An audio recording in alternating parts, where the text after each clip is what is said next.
Hello, Barmy Badger Army. Hey, Badger Army. Welcome to the show. Today, I have my good buddy co-host Chumley Warner with me, Mr. Nick. After a sadly lengthy absence, but we have managed to squeeze in enough time to meet up, which is always good. So, on today's episode of On the Bench, we're in the kitchen. Yes. Today we're going to be talking about the Beano and what it's like as a 30-something to read Modern Beano, because I used to read this when I was a nipper. As did I. And it has moderately changed. I'd even say it's changed down to the different types of paper they use and everything. It's mad. It appears more like a magazine to me now. Yeah. What are your thoughts, Nick? Right. Well, it is truly something to behold. This is edition 3,980. Whoa, so they just haven't... give it 20 more issues and it'll be the 4,000th one. Crumbs, and I bet you they'll do a big thing for that. And they haven't changed the numbering. I mean, as you can see, there's plenty of adverts in here, even on the back. Always has been, yeah. Always has been. Even on the back, there's like a big advert for Yu-Gi-Oh! They didn't do that back in the day. It used to be Dennis the Menace on the front, Dennis the Menace on the back. That's right, yeah. And Shocking. Shocking. And one of the biggest things that I've noticed that's completely different, Nick, is the fact that Banana Man is in the Beano. Yes. Which, of course, he was a mainstay of the Dandy. Yes. So the Beano was, the very first issue of the Beano was in 1938. Okay, that was a long time ago, guys. Yes, so it celebrated its 80th anniversary last year. And the cover star was a character called Big Ego. Really? Yes. Dennis the Menace, the most famous Beano star, first appeared in 1951. Okay. And succeeded Biffo the Bear as the cover star in 1974. I think they did use Biffo the Bear a little, even recently, you know, the last... Yeah. Because I remember Biffo the Bear. Yeah. I remember Biffo the Bear. One lot of characters that I was really pleased to still see was, of course, the Bash Street Kids. And One does not simply get rid of the Bash Street Kids. One does not simply get rid of the Bash Street Kids.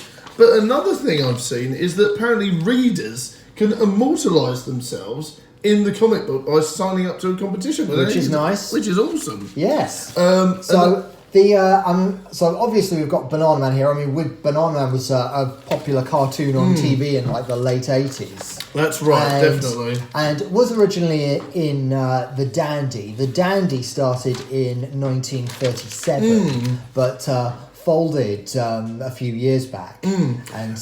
That's right, because obviously I think they wanted to concentrate on just the Beano. Yeah. I mean, what I have found is that they are making Banana Man quite a bit of a star of it. They've done a banana recipe. He's got like at least a 4-page comic in here. He seems to be at least one big advert for eating bananas. That's right. Which isn't a bad thing. Which is great, you know, 5 a day. I think that was maybe the idea of him in the first place. What I have noticed about them is that there's a lot of cultural references, especially in like the different things. I'm guessing it's a way to shoehorn in being up to date. You know what I mean? So there's lots of references with Marvel, lots of references with different things like Nerf guns and all sorts of different bits and pieces, like with football and all that sort of thing. So I have noticed that in modern technology, it's definitely in an up-to-date sort of world. You've got a guy called Tricky Dicky. I think he was sort of like a later addition to when we started out. You've got Tricky Dicky, and who's also tells you how to do various pranks. Yeah, very honest. I'd say wholesome pranks. This isn't something like he's not telling you how to, put salt in your mum's tea. Yes. It's all about how don't do that. Yep. It's all about how to like mix in fruit and chocolate sweets, Indeed. which is quite funny. But one thing I have noticed that's slightly out of place is Corporal Clot, which is a very old school sort of comic strip. So I don't know. So there are some of the original old-fashioned things still in there. Yeah, which is you've got a bit of Billy Whiz here. I remember Billy Whiz. Along with the Bash Street Kids, yes. William Whiz. Would Billy Whiz beat the Flash. Now that's what we need to see, isn't it? Whoa. Not a lot beats Billy Whiz. Not a lot beats Billy Whiz, so we'll see. What else have we got? Minnie the Minx. Minnie the Minx. Yes. Still very... See, she's actually now known as being tougher than all the boys. Yes, which is very see interesting. what Dennis the Menace has to say about that. Yeah. She's basically the female Dennis the Menace. She is. Going back to Dennis the Menace, and obviously with our revelation that we found out the other day, which I won't reveal just yet, but I think Dennis's temperament has changed in the comics as well. And everyone was like, why has Dennis's temperament changed? Why is he almost like a different person? What's going on here?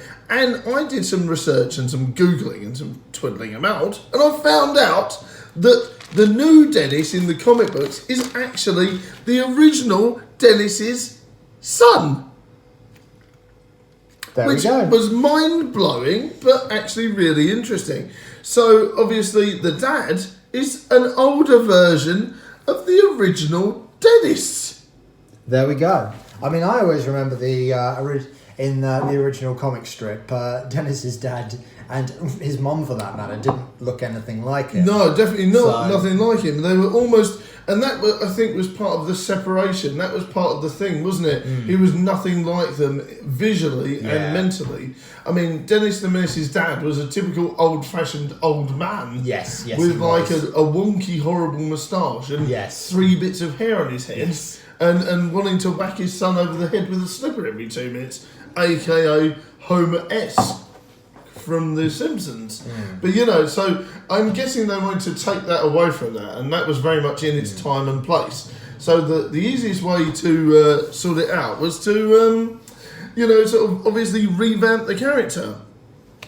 I'm not too sure if this is true, but I would definitely go as far as to say that this female also looks like Minnie the Minx. So I do wonder if that's the original Minnie the Minx as Dennis's mum, but I don't know that. I tried to research that, and there was nothing even there. It gets even more confusing because that is B, Dennis's baby sister. Oh, okay. Still a baby from back then. Oh, okay. So there's definitely a lot of time travel wibbly. It was in like the late 90s. It was in like the late 90s that Dennis's mum had a baby. Oh, okay. And, yes. Was that like a bid to shock the audience, do you think? Maybe. But also meant they could introduce a new character. Okay, so There's like beginnings. So we've got there's all the sort of random ones about Dennis driving a smart car. I'm pretty sure Dennis is not old enough to drive a smart car. There's Betty and the Yeti. Now, my niece and nephews actually have a book of Betty and the Yeti. Okay. That's interesting. That's become a comic strip. Roger the Dodger, he's still kicking around as well. And oh look, they still say ooyah. Ooyah. Booyah. Ooyah. I have noticed actually. It's not like booyah, it's kind of like it's like an expression of pain. And of course, like the stereotypical Zoom bits and pieces there as well. What I have noticed is the addition of the cheesy jokes. Why couldn't the astronaut book a room on the moon? It was full. So, there's lots of different bits in there. Like, they have... What I would say is it's definitely turned more into a magazine. What I can't show you is the fact that this came with a shed load of free gifts.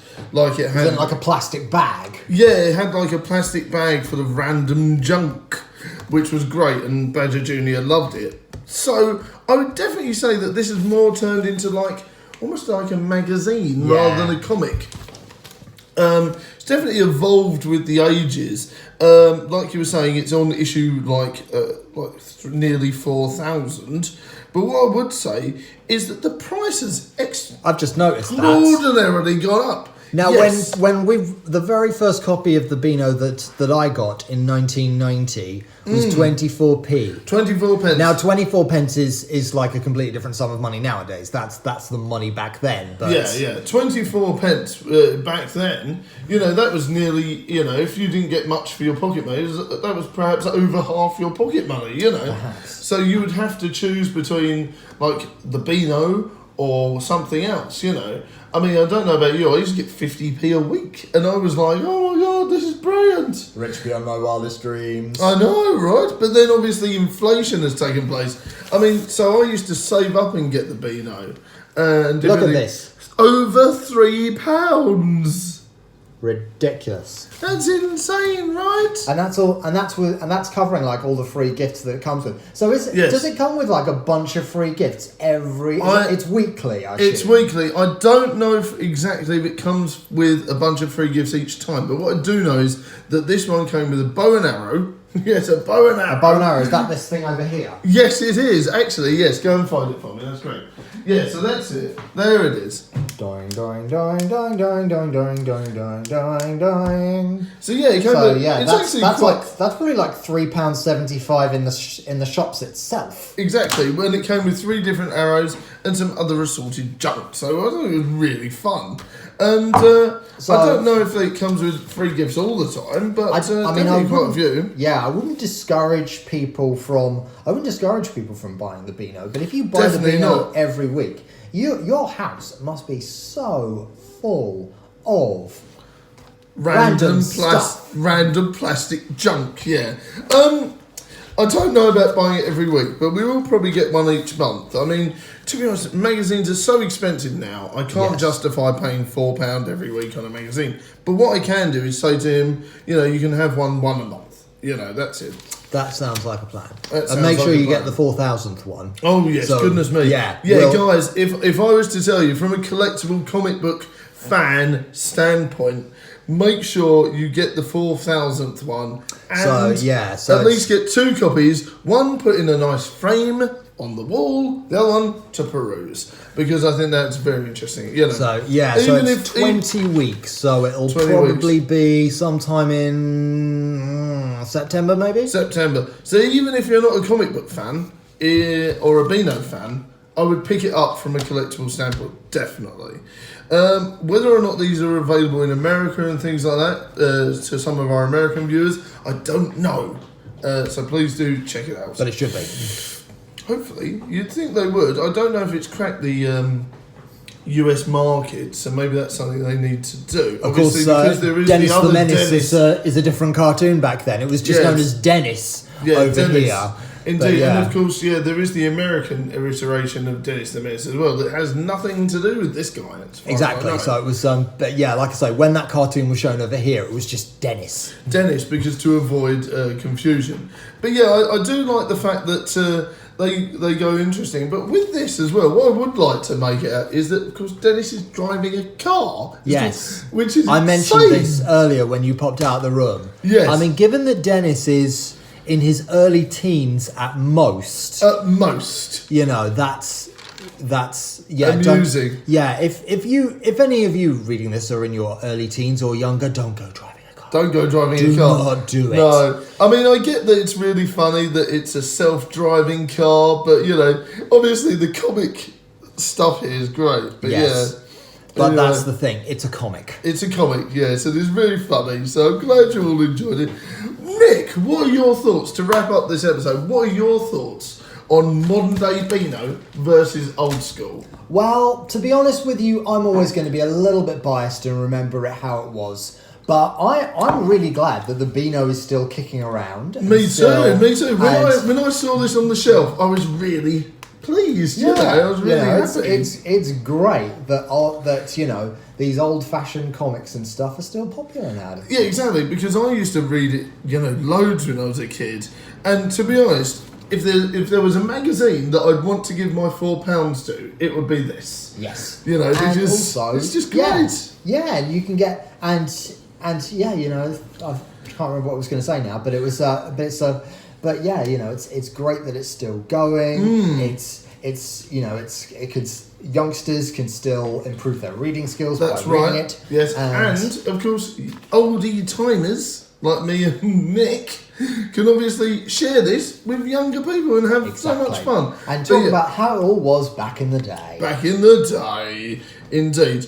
But yeah, one other thing, the headmaster's the same. You know, Yeah. the headmaster And the so teacher. And the teacher. Yeah. So there's definitely been some time travel, Back to the Future wibbliness going on with Dennis the Menace. Yeah. So thank you very much for watching, guys. Please share your experiences of the Beano with us in the comments below. Or the Dandy and the Beezer and the Topper, if anyone remembers them. The Topper, yes, I remember that. And here I'm going to leave you with a joke and say, why did the flea fail its exams?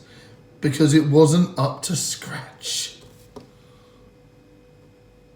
Bye for now, Barmy Badger Army. Thanks for watching. If you're new to the show, don't forget to like, share and subscribe. And we'll see you next time. Thanks for co-hosting / guesting / whatever it is, Nick.